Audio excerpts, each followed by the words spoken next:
Alright, mega mega live shoutout of that. Good afternoon. Nandito tayo kay Professor Antonio Contreras. Meron siyang latest kanina lang usaping pagsisimula ng impeachment trial ni Sara 4 hours ago. Pasok, Professor. Magandang umaga po sa atin lahat. Araw po ngayon ng linggo. Alam ko nagtataka kayo kung bakit ako ay may usapan politika. Kasi nagkamali po ako. Meron pala akong utang sa inyo. No Miyerkules, napansin ko parang hindi ako usapan politika nag-live. So manilikan ko, wala nga pala akong episode. Sa dami ng iniisip ko, sunod-sunod na mga graduation ceremonies na kagabi ay natapos yung para sa UPLB, ay parang nawala sa isip ko yung pagla-live. So sabi ko dahil kulang, magkakaroon tayo ng bonus episode ngayong linggo. So para doon sa mga nag-aabang, wala namang inabangan. Pero siguro naman, mapapansin ninyo, meron kayong alert. So maikli lang to, pag-usapan lang na, kasi pang ano lang to parang sabi ko na-guilty naman ako, may mga naghintay nung Miyerkules. Ganyan ako ka-committed sa pagkikwentuhan natin. Kasi ito, serbisyo publiko ko to. Marami nga nagsasabi sa akin. Siguro ang yaman-yaman nun na prop sa mga sa mga monetization. Ay, hindi ako nang monetize kung mapapansin ninyo. Wala akong monetization dito. Kasi this is a public service. Sabi ko nga, serbisyo ito sa bayan. So, pag-usapan natin bukas ang simula ng impeachment ni Sara Duterte sa Senado, yung impeachment trial niya. So marami tayong aabangan sapagkat inutusan siya na magpakita at mag-present sa sarili niya. Abangan natin kung pupunta siya doon kasi posible naman kasi binigyan naman siya ng laya ng trial court ng trial na impeachment ng Senate as an impeachment trial, yung Senate impeachment tribunal na pwedeng hindi magpakita at mga abogado lang naman niya. Pero di ba sabi niya noon naghahanda siya ng bloodbath. Haharapin niya ang kaso sa tamang forum. Ito na yung tamang forum. So, kahit pa mga abogado niya na andun, pwedeng technical, hinarap naman namin andun mga abogado ko. Pag hindi siya mag-appear bukas, malinaw na ako sa tingin ko pambabastos yun Pambabastos yun sa impeachment court. Kasi inutusan ka na magpakita Ikaw yung nasasakdal. Di ba? Parang that goes to show the disdain that she has towards constitutional processes. Mula pa nung mayor siya na nanampal siya ng sheriff hanggang ngayon, patuloy niyang sinasampal ang sistema. Diba? So, sana magpakita siya. Pero hindi na ako, wala na akong masyadong expectations. Gulatin niya ako kasi pag ginulat niya ako, ibig sabihin yan, well, I could be wrong, pero mukhang malakas ang kutob ko na hindi siya mag-appear. I hope I'm wrong. I hope for this time, she proves me wrong. Kasi kung hindi man siya sumipot, wala naman ng disappointment kasi, well, of course, she has always been like that. Okay? No respect for institutions except herself. So hindi ko maintindihan kung bakit marami pa rin tao ang talagang akala ay presidentiable si Sara. Kahit sa mga hindi ba kunento ko na sa inyo, the very first, before, I know of her father. In fact, I supported her father. Alam naman niyo yan. Pinagsisisihan ko. Hanggang ngayon humingi ako ng paumanhin. Di ba? But I never liked Sara Duterte. Unang-una nung narinig ko yung pangalan na yan, parang sabi ko, well, and then noon nga, di ba, nagkaroon ng conference sa Society of Filipino Foresters sa Davao. At yan ang keynote speaker na imbitahan. Siyempre, dahil mayor siya nung time na yun. So sabi ko, anak to ng presidente. Presidente na noon ng tatay niya. Mayor pa rin siya ng Davao. So inimbitahan siya naturalmente dahil siguro nung time na yun, she's a darling. So the foresters decided to have her as the keynote speaker. And I was so damn disappointed. Sorry for the Latin. Walang laman ang sinabi, di ba? Saka yung parang wala siyang alam. Imagine, guest speaker ka ng isang society. Sana ni-research mo naman muna ano yung tungkol doon. Ano yung society na yun? Ay, yung banat-banat pala niya, may profession palang forester. Parang sabi ko, wow, ininsulto pala yung nag-impita sa kanya, no? Kala siguro cute. Diba? So from then on, it went downhill, Ang sunod ko yata nakita yan, nung ako yung umaten pa ng kasal ng anak na Amy Marcos, sa Batak. Hindi ko na siya well, of course, she was there, but, kasi ngayon nga, I was so disappointed by her performance in Davao. So hanggang ngayon, patuloy kong nakikita. Ano bang nakikita nitong mga nakapag-aral naman? Ako may mga kaibigan ako mga DDS na nakapag-aral naman, may kaya naman. May mga PhD pang iba dyan, nagtuturo pa sa Diliman, nagtuturo pa sa UP Mindanao, di ba? Hindi ko maintindihan bakit, we can do better than this. Alam ko, galit kayo kay Marcos. Alam ko galit kayo sa sistema, baka may yung pansin ko kasi dun sa mga DDS na sumusuporta sa mga Duterte. If mga kilala kong iba diyan galit sila sa mundo. Napaka-anti Galit na ng galit mature pa. nila kung mga academic. They are questioning, they are rebelling against the elitism. Di ba nagkaroon ako ng ganyang article? Hinimay ko yung anatomy ng mga DDS na ang iba dyan galit sa sistema, sa gobyerno, galit sa Imperial Manila, galit sa elitismo. Yun. Napasubo na. Ang iba naman dyan, galit lang doon sa mga sumusuporta kay Marcos o kay sumusuporta kay Lenny. Kaya pinapangatawa na namin. Makilala kong ganyan. Hindi wala naman silang rason para kumampi kay Sara. Pero, dahil galit sila doon sa mga gusto kay Lenny, galit na rin sila kay Lenny. Galit na rin sila, pabor na sila kay Sara at napasubo na. May mga ganyan To point, alam mo na, pag napasubo ka na, ayaw mo nang ma-prove na mali ka. May mga ganun. Ako kasi wala sa akin problema yung ganun If I'm wrong, I'm wrong. I will apologize and move on. Ganun lang yun. Nagkamali ako ng suporta kay Duterte. I'm sorry. Move on. Ganun lang yun And then learn from the mistake. Di ba? Hindi ko pangatawanan ng yun nga yung isang bagay na nagkamali ka na nga na ayaw mo lang mapahiya. Wala naman perfectong tao, di ba?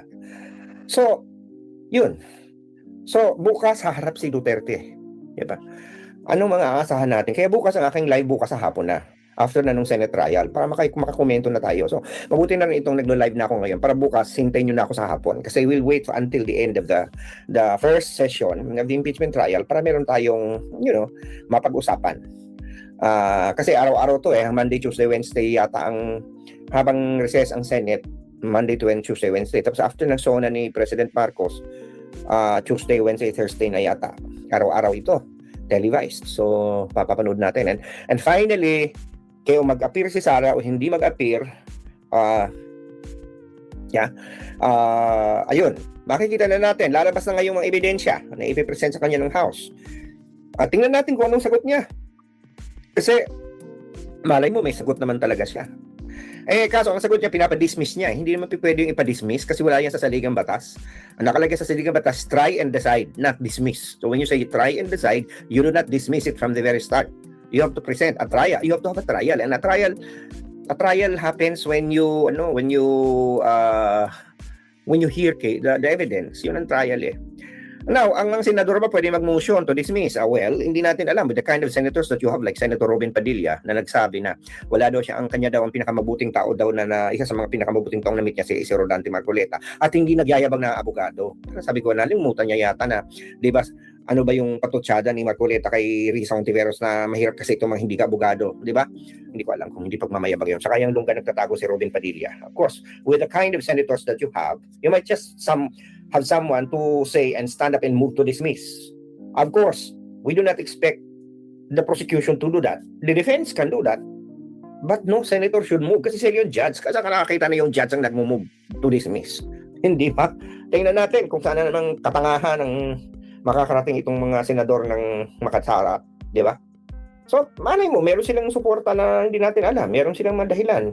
Meron silang depensa. Pero sa ngayon, nakikita ko yung mga depensa ang inililista nila, puro mga dispalinghado. Di ba? Ako, hindi na ako nag-hold back. Wala nang control yung patikos ko sa mga DDS. Doon dati sinasabihan ko, huwag nyo naman silang tawaging tanga. Huwag mo naman gawin ganyan. Napakasibilisado na pakikitungo ko sa mga ito Pero, yun ba, and it's an eye-opener how serious these people can be. They do not think anymore. Diba? And even if they think, they tend not to ignore it. Diba? Katulad yan, may nabasa ako agad from someone that I really, academic na katulad ko. Di ba nabastos binastos si Sara Duterte, si Claire Castro sa Canada, di ba? Binastos. Sinigaw ng mga DDS doon. Tinawag na pangit kung ano pa. Of course, karapatan niya ng sino man. Sinabi, so, mayroon nag-post na mali daw may nagsasabi daw na mali yung pagbabastos kay Claire. Hindi ba naisip ni Claire kung paano daw trinato ng administrasyong Marcos sa mga tao? Parang gusto kong sabihin, ano ang pagtatrato ang sinasabi nito? Meron bang mga ginawang mga, well, of course, the government is not perfect. But I would say, kung ang Marcos government ay deserving ng pagtrato ng katulad ng ginawa na kay Claire, ano kaya ang pwede mong itrato naman doon sa mga nag-enable ng Duterte administration na mas maraming krimen na ginawa? Na kaya nga nasa dihig na ngayon. Di ba? Hindi natin mapasubalian na maraming mga namatay sa war on drugs ang hindi naman dapat mamatay sapagkat hindi pinadaan sa tamang proseso. Yung corruption, di ba? Hindi mo po sabing malinis yung panahon ni Duterte. And these people continue to enable. So, anong klase? Kung si Claire Castro is deserving of pambabastos for serving a government, like how they want to paint the Marcos administration, then the more that ang mga nagsilbi at nag-enable sa Duterte government and until now is enabling Duterte, the daughter, and of course, all the other DDS political personalities, then the more that they are deserving pambabastos. So ano yun? Kapag ang binabastos nila ay isang kalaban, okay lang. They deserve it. Pero pag sila naman ang sinabihan mo na bastos and so on, kung ano-anong ipaparatang sa'yo. Mabuti, ngayon, holds barred na ako. The gloves are off. Of course, wala naman akong inangalanan. Make sure that hindi ako manlalibel, pero ang tatangan ninyo. Ganun lang yun. Meron kasi mga DDS na hindi mo kailangan tawaging tanga kasi nag-iisip naman. Marami akong kilala na mga nagbago na ng isip. Marami akong katulad din na nagbabagong isip pag nagbabago yung sitwasyon. Pero yung mga hanggang ngayon ay pikit. Hanggang ngayon ay bulag. Kaya kaibigan ko kayo, kaya kamag-anak ko kayo, tatawagin ko kayong tanga. Diba? Ganun lang yun. At kung yun ay magiging mityan nang hindi na tayo magkaibigan, then so be it. Diba? Kasi alam ko naman may mga tao talaga na mas nanaisin pa nilang putulin ang relasyon sa kapwa kesa sa baguhin nila yung kanilang pananaw sa politika. Cora Vidal, short. Right? We should never allow our politics to get in the way of our relationships with people. Pero minsan may isip mo, may mga hopeless na tao eh. Hindi mo naman nawawala, kaibigan mo pa rin naman. Kaya nga pag nakikita mo yung mga kaibigan ko ng mga DDS, we'd rather not talk about politics because alam mo naman na talagang, pero minsan iisipin mo, pwede ba ma-compartmentalize na ang pananaw mo sa politika ganito, ang pananaw mo sa buhay ganito, right? Yung parang kung ang value systems mo, you're willing to compromise on something as obvious as someone threatening openly the life of a president and cursing in public and making that sign. Na i-compromise mo yung napag-aralan mo, compromise mo yung uri ng tao, ng klase, mayaman ka or may pinag-aralan ka. I-compromise mo yung value systems mo. Nagsisimba ka, nagpapadasal ka, di ba? Tapos, pwede bang sabihin na mananatili kang mabuting tao samantalang kino-compromise mo yung ganong klase ng value systems mo? Minsan iisipin mo, can we compartmentalize our lives that in politics we allow a brutal dictatorship or we allow a brutal strongman, and then on the other hand, we can simply throw away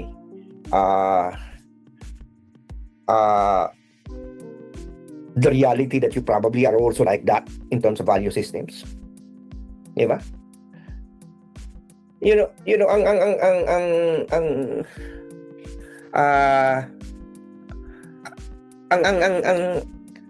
palang ganito. Ngayon ko lang ito nakita sa Zoom. Sinabihan ako ng Suna, you have a low light. Tapos pinindutin ko, para na siyang merong lumiwanag ako, di ba? May ganito na pala sa Zoom. Wow. Ganito pala, meron ng ganito.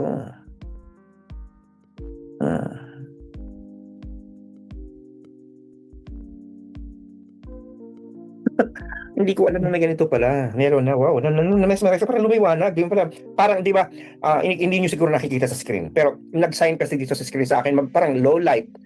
Please click. Tapos may lumabas na parang, di ba kung minsan bumibili ko ng bilog na, parang halo, para malumiwanag. Kaya may liwanag na, talaga naman. Tama naman yan ang mga technology. Matalino talaga itong mga laptop ngayon, parang cellphone. Nakikinig na sa'yo, mag-usap na kayo tungkol sa medyas, tapos maya-maya mo, papadala na sa'yo mga advertisement tungkol sa medyas. Pinag-usapan nyo na mag-travel, maya-maya, mga pinapadala na sa'yo mga ad, mga travel agent, kung saan pupuntang destinasyon, mga airline ad. Abay, nakakatakot na itong klase ng sistema. Maging maingat ka na kung anong pinag-uusapan ninyong magkakaibigan o mag-asawa o when you have a cellphone, nakikinig. Parang laptop. Anyway, nasa na ba ako? Kasi ako, marami din sa akin noon. Ngayon ko na naintindihan, lubusang naintindihan kung bakit nung ako ay pumapabor pa kay Duterte. Maraming kaibigan ako nagalit sa akin. Kasi hindi nga nila ma-reconcile siguro na paano. Kilala na akong liberal progresibo. Pero bakit pinagbigyan ko si Duterte? Ako pinaliwanag ko na yan kasi sa akin yung galitin ako sa mga elite politics Parang sabi ko, tingnan, pagbigyan na nga itong taga Mindanao, tingnan natin. But there came a time that I can no longer tolerate. I can no longer tolerate the fact that he's breaching, there was even a time na nire-rationalize ko pa yung war on drugs But may think, sabi ko, metaphor lang yung war on drugs But nung nakita ko na, nagpa-pile up ng mga katawan, talagang kahit mga bata, nasasama na. There are just non-negotiables. Ngayon, ito naman kay President Marcos, marami din nagagalit sa akin kasi Marcos enabler, Marcos apologist daw ako. Let me put on record, I never denied that Marcos was a dictator because I lived through it. There are people who died, but I also lived through that complicated period of martial law. There some people or many people also benefited and like it. Yun yung ano doon, yun yung sinasabi ko na nuance dapat ang pananaw natin sa politika. Hindi pwede yung black and white. At saka I also am someone who believes in redemption and believe in some you believe in accountability ng person. Hindi mo pwedeng manahin ang kasalanan ng mga magulang mo. Diba? Hindi porket diktador si senior, itong anak ay parurusahan mo na. Kaya nga at the same time noon, di ba, I was one of those who really urged the president to apologize on behalf of his father. Of course, he didn't do that and therefore I criticize him for that.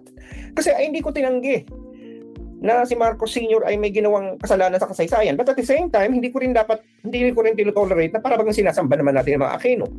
Na parang wala rin silang ginawang kasalanan. Ganun ang aking pananaw na pareho lahat yan may ginawang kasalanan sa kasaysayan. Si Ninoy Aquino ay maginawa rin yung kasalanan, but right now we paint him as if he's a hero just because he died. You know? At yun naman kung ano yung sinumpong nagpapatay sa kanya is an open question na pinagtatakok bakit hindi pinurso ni Cory Aquino nung siya na yung presidente. Hindi ba? So, that's how I look at this. And yet people considered me as an enabler, as an apologist of Marcos. Right now, bakit patuloy kong sinusuporta na administrasyon ni Pangulong Marcos? Wala naman kasi ako nakikitang mga ginagawa niya na talagang worthy of condemnation. I criticize his government. I'm very critical of many policies of his administration through the cabinet secretaries and DNR. Ibang beses ko nang binanatan, di ba? May mga binabanatan din ako mga sekretary ng kanyang administrasyon. Wala naman kasing ginagawa si Marcos na harmful right now. So hindi porket anak siya ng diktador, diktador na rin siya. Hindi porket may kasalanan ng pamilya niya, parang dapat manahin niya yun. And I faulted him for not apologizing.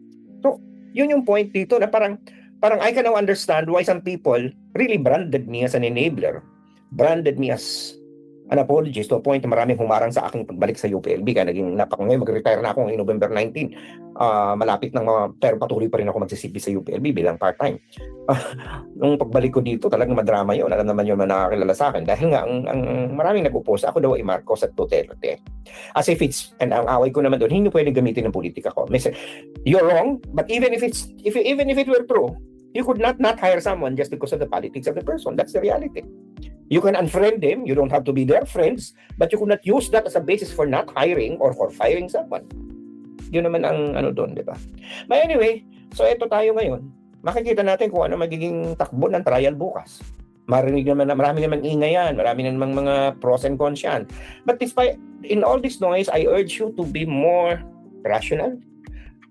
Tingnan ng ebidensya, makinig. Magkaroon ng opinion, pero yung opinion ay dapat nakabase sa katwiran. Inaasahan natin na marami naman pambabastos na gagawin ng mga DDS. Malamang. Ako, depende yan sa kilasa ko kung anong gagawin nila. Pag ang sinasabi nila ay makatwiran, fine, igalang. Pero pag ang sinasabi nila ay below the belt, wala namang basehan, ay bastusin din sila. Kasi pambabastos yun sa ating katwiran. O siya, sige. Sana napagturo ko sa inyong kaisipan, na-flos ko yung mga post at napabagong panahon sa buhay, lalo-lalo sa usapang politikal. Sabi sa ng Lasal, teach mind, concert, and transformers. Sana sabi sa akin, makapagsilbi ako sa bayan, dahil sabi sa akin ng UP Serve the People. So, bonus na episode po ito bukas. Meron ulit tayong usapang politika dahil Lunes, pero sa hapon na po, gabi, pagkatapos na po ng trial sa Senate, para meron tayong mapagkwentuhan. Kasi sa umaga, wala pang nangyayari, di ba? So bonus po ito, yung mga nagtatanong ngayon, bakit ako may episode yung linggo? Kasi wala po tayo ng Miyerkules, nalimutan ko. Nawari bayad utang ito ng Miyerkules. Para naman hindi ako mag-guilty. Sige na, laging sinasabi, yung pinamahal, ani mula sa enjoy the rest of your Sunday, talk to you tomorrow, Monday, in the evening. Bye. Alright, salamat, Professor Antonio Contreras. No? So marami na naman tayong abangan bukas at saka sa mga bastos talaga ng mga DDS. Talagang pan na yan. Matik na yan. Sabi ko nga sa inyo, di ba? Tinan nyo yung ginawa nila kay Yusik Clear. Matik. Tsaka yung mga kanila, yung mga vloggers nila ngayon, lahat sila pare-pare at si Yusik Clear ang topic. Baliktad naman ng pinagsasabi. Diyos ko po. Alright, last topic tayo. Bago tayo mag-break, last topic muna tayo. Countdown tayo in 30 seconds. Here we go.